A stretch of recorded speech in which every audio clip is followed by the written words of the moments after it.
ढंकर, पहाड़ों के बीच बसा साम्राज्य।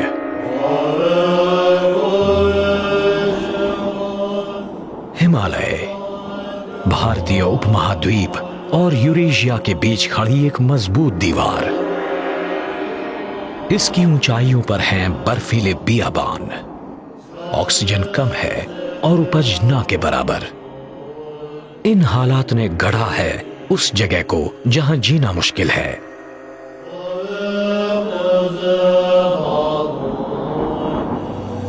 जमीन का ये टुकड़ा भारत और तिब्बत के बीच मौजूद है। नाम है स्पीति, जिसका मतलब होता है पहाड़ों के बीच की जमीन। इसे देखकर लगता है कि ये एक बियाबान में बसा है, लेकिन स्पीति में एक ऐसी इमारत भी है जो कभी बेमिसाल हुआ करती थी। किसी बाज के घोंसले की तरह बना ढंकर दुनिया के सबसे ऊंचे किलों में से एक है।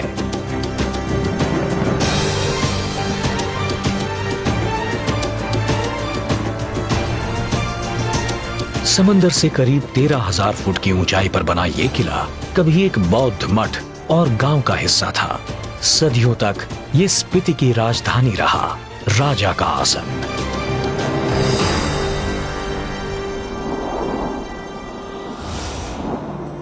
स्पीति असल में पश्चिमी तिब्बत के एक साम्राज्य का हिस्सा था। 11वीं सदी में वहां के शासक ने अपने बेटों के लिए स्पीति और पड़ोस का ज़ांस्कार क्षेत्र बसाया। एक बेटे ने ज़ांस्कार पर राज किया और दूसरे ने स्पीति पर, जिसे नोनो कहा जाता था। माना जाता है कि ढंकर ही असली राजधानी था जहां हमारे लोग रहते थे। नोनोज मेरे पूर्वज थे और यहाँ राज करते थे। हम सामंत थे, इस इलाके का कामकाज देखने वाले अधिकारी। ढंकर के किले का रुख स्पीति और पिन नदी के संगम की तरफ है। ये किला घाटी की सतह से करीब 1,000 फुट की ऊंचाई पर बना है। स्पीति ऐसी जगह है कि यहाँ कुदरती कटाव की वजह से मडरॉक की नुकीली मीनारें बन गईं। ढंकर का मुख्य सुरक्षा घेरा। गांव उस चोटी के किनारे बसा था और उसके अंदर जाने का सिर्फ एक रास्ता था। कोई बाहरी अंदर नहीं जा सकता था।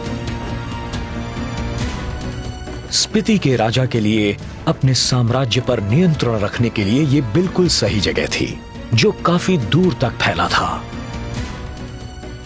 उनका साम्राज्य करीब 7,500 स्क्वायर किलोमीटर के वीराने में था, कठोर और अमानवीय, मगर पहाड़ी रास्तों और दर्रों के एक नेटवर्क के जरिए सिल्क रूट से भी जुड़ा था,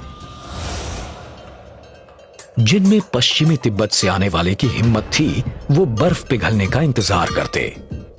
व्यापार बड़ी मामूली चीजों का होता था, ऊन और याक के दूध का सूखा चीज, जिनके बदले वो नमक और कीमती रत्न लेते थे।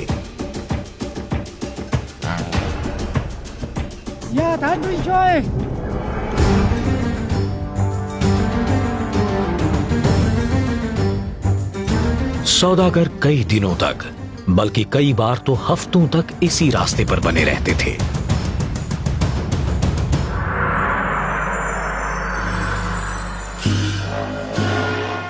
नौ 900 साल पहले स्पीति पर तिब्बत के राजकुमार का राज था।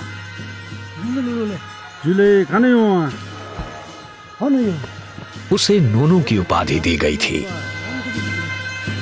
सदियों तक नोनोज ने ही इस साम्राज्य पर राज किया।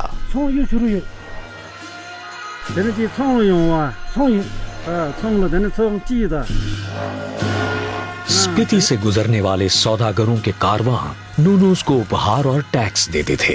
मूंगा और फिरोजा राजा के लिए सबसे अच्छे तोहफे थे।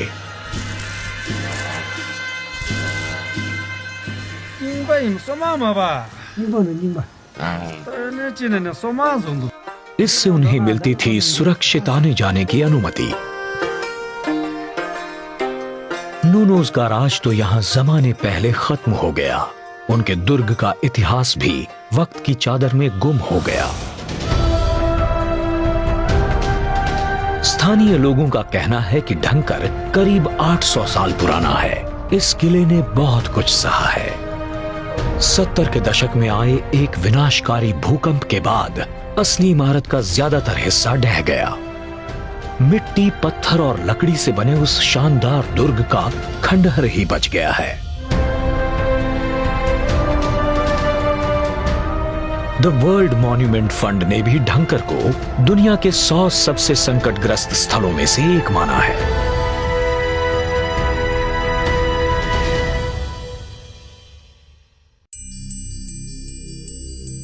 कई सदियों से ढंकर ने भी अपने अंदर कई रहस्य और लोक कथाएं समेटी हैं।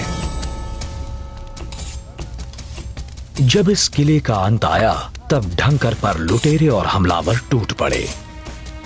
काफी पहले लुटेरों की एक ऐसी ही टोली यहां आई। उन्होंने पहाड़ी की तलहटी में डेरा डाल दिया और सही मौके का इंतजार करने लगे। मगर किले में रहने वालों ने हमलावरों से निपटने की एक अलग रणनीति बना रखी थी। उन्होंने हमलावरों को खदेड़ा नहीं बल्कि उन्हें दुर्ग के अंदर बुला लिया। कुल्फी जमा देने वाली ठंड में जब थोड़ी राहत मिली तो हमलावर भी खुशी खुशी गांव वालों के साथ जश्न मनाने लगे। मगर उन्हें कहां पता था कि इतनी खातिरदारी उनकी जान की आफत बन सकती है। ये जश्न एक जानलेवा छलावा था।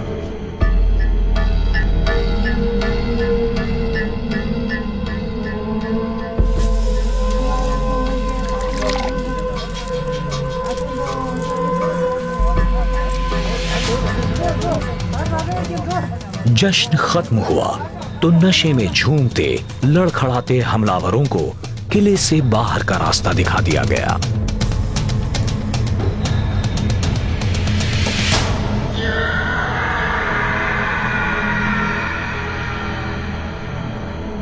आज ऊंचे पहाड़ पर बने ढंकर किले के खंडहर इस बात का सबूत हैं कि हम इस गुमनाम जगह और रहस्यमय साम्राज्य स्पीति के बारे में कितना कम जानते हैं।